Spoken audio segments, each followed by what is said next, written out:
अस्सलाम वालेकुम गाइस, कैसे हैं आप सब। उम्मीद है आप सब ठीक होंगे, खैरियत से होंगे। Welcome to my vlog. तो आज का व्लॉग जो है वो बड़ा ही इंटरेस्टिंग होने वाला है और बड़ी मुश्किल से मैंने 2-3 दिन लगा के इसको ये पूरा किया है। तो आज मैं सबसे पहले आपको दिखाऊंगी कि मैं क्या बना रही हूँ। यहाँ पे मैंने चॉप कर लिए थे एक बिग साइज़ का अनियन एंड उसको मैंने चॉपर में डाल दिया था और उसको मैंने इंतहाई बारीक किया था, लेकिन उसके साथ ही मैंने ग्रीन चिलीज़ भी ऐड की थी। तो सबसे पहले जो मैं रेसिपी बना रही हूँ वो थी मेरी सीख कबाब की, जो कि मैंने अपनी ज़िंदगी में पहली दफ़ा ट्राई करने लगी थी। मैंने इससे पहले कभी सीख कबाब नहीं बनाए थे, बट मैंने सोचा कि जो काम नहीं आते वो काम किए जाएं। तो यहाँ पे मैंने दोनों चीज़ों को कर दिया था चॉपर में ऐड और मैंने कर लिया था मिक्स। अब बेसिकली जो मेरा प्रोसेसर था जिसमें मैं सारी चीज़ें डाल के एक ही दफ़ा कीमा एंड जितने भी मसाले थे और जितनी भी बाकी की चीज़ें थी मैं उन सबको एक साथ ऐड कर सकती थी, but unfortunately I don't know मेरे प्रोसेसर को क्या हुआ। वो जब से आया वो बंद ही था, तो उसको मैंने ऑन किया तो वो ऑन नहीं हुआ। तो फिर उसके बाद फिर मैंने सोचा कि अब इसका दूसरा हल क्या किया जाए। सो मैंने अनियन एंड ग्रीन चिलीज़ को इस तरह से ऐड करके चॉप कर लिया एंड देन मैंने इसमें मसाला ऐड कर दिया और फिर मैंने इसको हैंड के साथ अच्छे से मिक्स कर लिया था। अब जो दूसरा ऑप्शन था मेरे पास वो ये था कि मैं इसको हैंड ब्लेंडर से थोड़ा सा ब्लेंड कर लूँ ताकि इसमें वो एक बिल्कुल ही जो फूड प्रोसेसर में जैसे इसकी एक शक्ल हो जाती है ये वैसी हो जाए। सो यहाँ पे मेरे पास था आइकॉन का हैंड ब्लेंडर। सो फिर उसका साथ में ये ग्लास था एंड मैंने सोचा कि ग्लास में नहीं डालती, मैं इसी ट्रे के अंदर ही इसको कर लेती हूँ।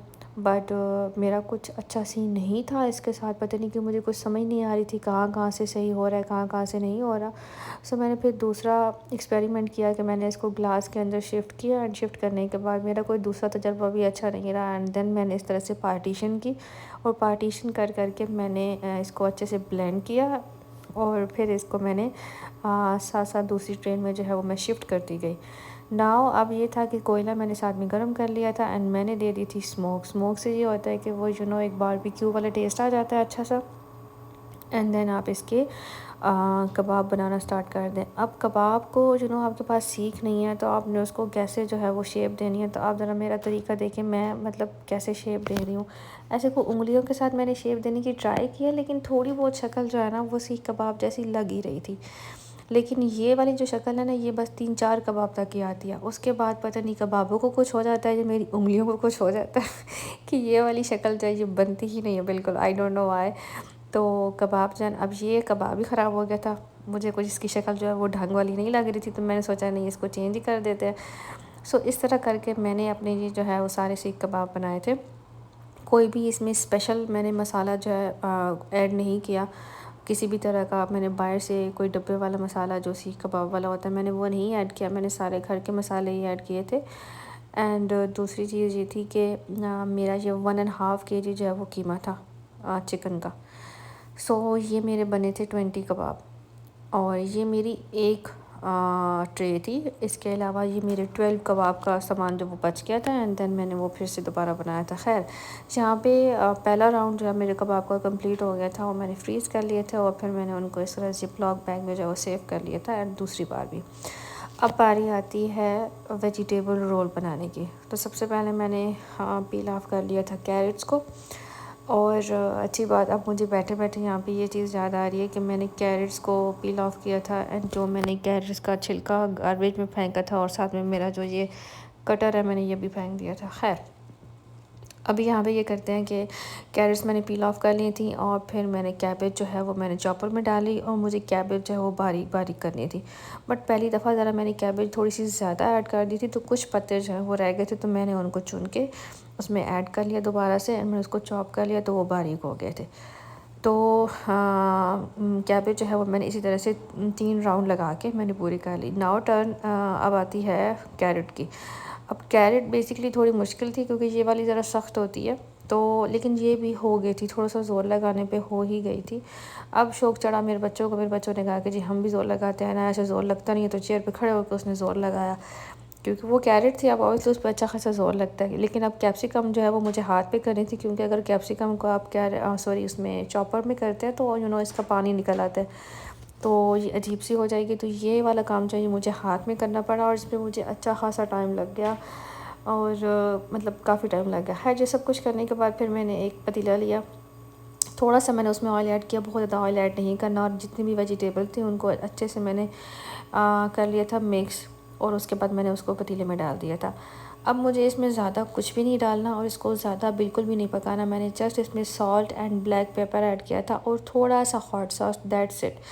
और मैंने उसके बाद इसको उतार के ठंडा करने के लिए रख दिया था। एंड अब मैं बना रही हूँ रोल। सो मैं रोल जो है ना वो इस तरह से बनाती हूँ, मोस्टली इसी तरह से ही बनता है, बट एक तरीका और भी है, बट मैंने वो नहीं यूज़ किया। मुझे ये वाला इजी भी लगता है और अच्छा भी लगता है और प्रोफेशनल भी लगता है। सो मैंने इस तरह करके सारे रोल जो है वो बना लिए थे। रोल्स की जो पट्टियाँ थी वो होममेड नहीं थी, वो बाज़ारी थी, और हस्बैंड जो है वो मुझे पट्टियाँ अलग अलग करके जो है वो देते रहे थे, और मैं इस तरह जो है वो रोल बनाती रही थी। सो रोल जो है वो मैं 2 पैकेट्स लाई थी, और मेरे 40 रोल्स जो हैं वो बने, और उसके बाद मेरा थोड़ा सा 3 से 4 रोल का सामान जो वो बच गया था। सो यहाँ पे मैंने ऑलमोस्ट सारे रोल जो वो कंप्लीट कर लिए थे, और यहाँ पे मेरे 2 राउंड जो वो बने थे, लेकिन 3 पैकेट्स में मेरे सारा कंप्लीट हो गया था। अब बारी आती है समोसा बनाने की, एंड समोसा के लिए मुझे थोड़े से आलू चाहिए थे, तो मैंने 3 जो हैं वो आलू ले लिए, तो उनको अच्छे से बॉयल कर लिया था। एंड देन मैंने लिया था बोनलेस चिकन, और बोनलेस चिकन मैंने बॉईल करके ठंडा होने के लिए रख दिया था। एंड देन मैंने उसको अच्छे से सेपरेट कर लिया, अच्छे से श्रेड कर लिया, और अब मैं उसमें डाल रही हूँ मसाले। से मैंने ऐड किया था रेड चिली पाउडर, ज़ीरा पाउडर, थोड़ा सा गरम मसाला, हिमालयन साल्ट, और चिली फ्लेक्स, थोड़ी सी कसूरी मेथी, और थोड़ा सा ब्लैक पाउडर, फिर ग्रीन चिलीज़ एंड कोरिएंडर, और फिर उसके बाद सूखा धनिया मेरा जो वो रह गया था, और मैंने थोड़ा सा इसमें पुदीना भी ऐड किया था, और चाट मसाला भी ऐड किया था। ठीक है, ये पुदीना है, ये मेरे पास पेस्ट बना हुआ था तो मैंने वही यूज़ किया, फ़्रेश वाला नहीं है। तो अब बारी आती है समोसा की। समोसा थोड़ा सा डिफ़िकल्ट होता है ये वाली पट्टी वाला, क्योंकि पट्टी अगर बहुत ही ठंडी हो तो बहुत जल्दी टूट जाती है, अगर बहुत ज़्यादा देर आप उसको बाहर रखते हैं तो भी उसका प्रॉब्लम है, वो बहुत ज़्यादा सॉफ्ट हो जाती है, तो उसकी शेप अच्छी नहीं आती। तो इस वाला थोड़ा सा ये वाला मामला जो है ना समोसा वाला थोड़ा सा डिफ़िकल्ट है, लेकिन अगर आपने अच्छे से 2-3 बना लिए फिर आपका हाथ जो है वो बैठ जाता है और आप अच्छे से बना लेते हैं। सो मैं जब भी मुझे रमज़ान पहले आता था तो मैं यही यूज़ करती थी। मैंने कभी नहीं वो दूसरे समोसे यूज़ किए, और ना ही मैंने कभी उनको बनाने की कोई ज़हमत की कि मैं वो वाले कभी ट्राई करूँ, क्योंकि वो मुश्किल है। मुझे ऐसा लगता है कि वो जब यहाँ पे पट्टियाँ मिल रही हैं तो ठीक है, आप लोग होममेड अच्छा सा मसाला बनाएं अपने हिसाब के मुताबिक, और आप उसको बनाएं। तो सबसे पहले इसका एक कॉर्नर जो है वो इस तरह से फिल करते हैं उसको आप। हाँ, आई एम सॉरी, मुझे याद नहीं आ रहा। मैदा, आप मैदा जो है वो पानी के अंदर करें मिक्स, और उसको इस तरह से लगाएं तो अच्छे तरीके से समोसे जो हैं वो रोल जो हैं वो बंद हो जाते हैं एंड वो खुलते नहीं हैं। सो मैं जो है ना अच्छे तरीके से इनको फ़िल कर रही थी ताकि किसी कोने से ना जो है वो रह ना जाए। सो मेरा पहला समोसा बहुत ही बुरा बना था, दूसरा भी आई थिंक बहुत बुरा बना था, उसके बाद मेरे अच्छे बनना स्टार्ट हुए।